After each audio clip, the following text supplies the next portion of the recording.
दिनै जोङो बे सेरफांगुरिनि बे नेपालपारा बिसिडिसिनि सिङाव थानाय नाराबारि गामियावहाय मोनसे जयनिं प्रग्राम लादों मोनसे पकेट मिटिं बे नाराबारि गामियावहाय बाहाय राजबंसि माहारिनि रायजो राजाफोर बे गामिनि रायजो राजाफ्रा दिनै UPPL दोलोनि जोंनि प्रमद बर' सारनि जायनाखि निथि आदर्श बेखौ मोजां मोननानै लैहोर फैनानै जयनिं जाफैदों जोबोर मोजां जादों प्रग्रामा बिथांमोना दिनै संकल्पबद्ध जोंनि UPPL आव थानानै खामानि मावनो ओंखारबोदों बिथांमोनखौ जों दिनै जयनिं होबाय। आচ্ছা बिथांमोना बबे दोलोमोन? बिथांमोना BPF नि आरो माखासे GSP नि दङमोन बिथांफोरा दिनै जोंनाव जयनिं जाफैबाय। मोनबेसे न'खरनि? गासै 20टा न'खरनि दङ 20टा न'खरा दिनै जोंजों लोगो लाफैबाय। आচ্ছা UPPL राजनितिक दोलो हिसाबै बिसायख'थियारि खाथियाव फैगासिनो दं माबायदि सानदों? बिसायख'थिनि थाखायथ' जों रेडि मेन्टेलि फिजिकेलि जों रेडि माने गाबोन इलेक्सन जागोन होननानै बुंबा गाबोनबो रेडि दिनै जायोबा दिनैबो रेडि जों मेन्टेलि आरो फिजिकेलि जों रेडि UPPL दोलोआ। आচ্ছা माबायदि आसा खालामदों रायजो राजानिफ्राय अनसायनाय मोनदों?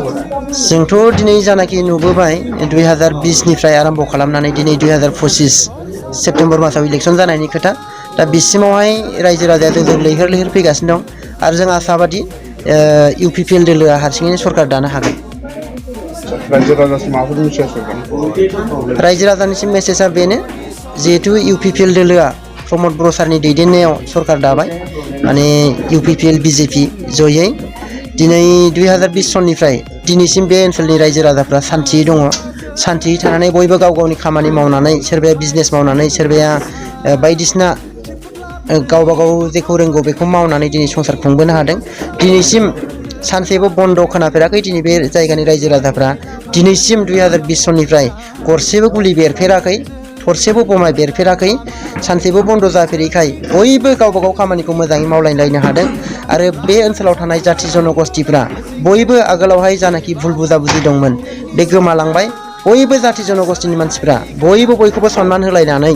ज' ज'यै रायजो जानो हाबाय ज' ज'यै खामानि मावलायनो हाबाय बयबो उन्नतिनि फारसे जौगानायनि फारसे दावगालांनो हाबाय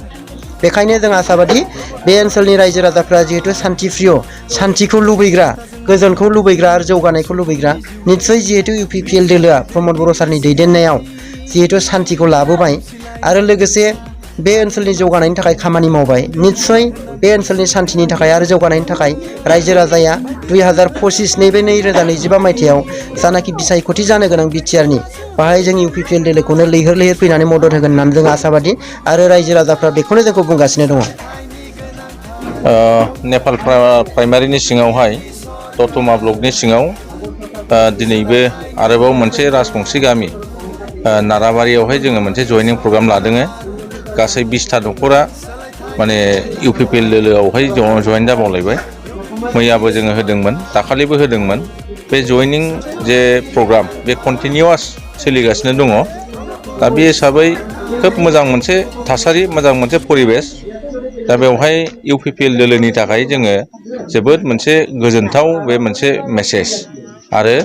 जिहेतु इलेक्सना बारा गोबाव गैलिया बेनि थाखाय माने जोंनि UPPL दोलोआ दैलि बिदिनो जयनिं प्रग्रामनि दारै गोख्रोंनिफ्राय गोख्रोंसिन जाबोदों दा इलेक्सना फैयोबाथाय जोङो माने जोबोद गाजा गोमजायै रंजा खुसियै जोङो 2025 नि जे माने BTC इलेक्सन जों बेखौहाय UPPL दोलोआ गेलेनो थाखाय रेडि जानानै दङ। बे हाबाफारियावहाय जोंनि दतमा ब्लकनि कअर्डिनेटर बिथाङा सेन्ट्रेल फार्मार सेलनि जेनेरेल सेक्रेटारि अमरजित बसुमतारी बिथाङा बे हाबाफारियाव बाहागो लाफैदों लोगोसेयै जोंनि ब्लकनि गोबां दैदेनगिरिफोर दङ BCDC चेयारमेन बिथां दङ गासैबो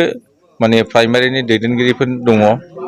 ब्लकनि गाहाय नेहाथारि राजकिशोर बसुमतारी बिथां दङ बिथांमोन नुजाथिनायावहाय बे हाबाफारिया जादों।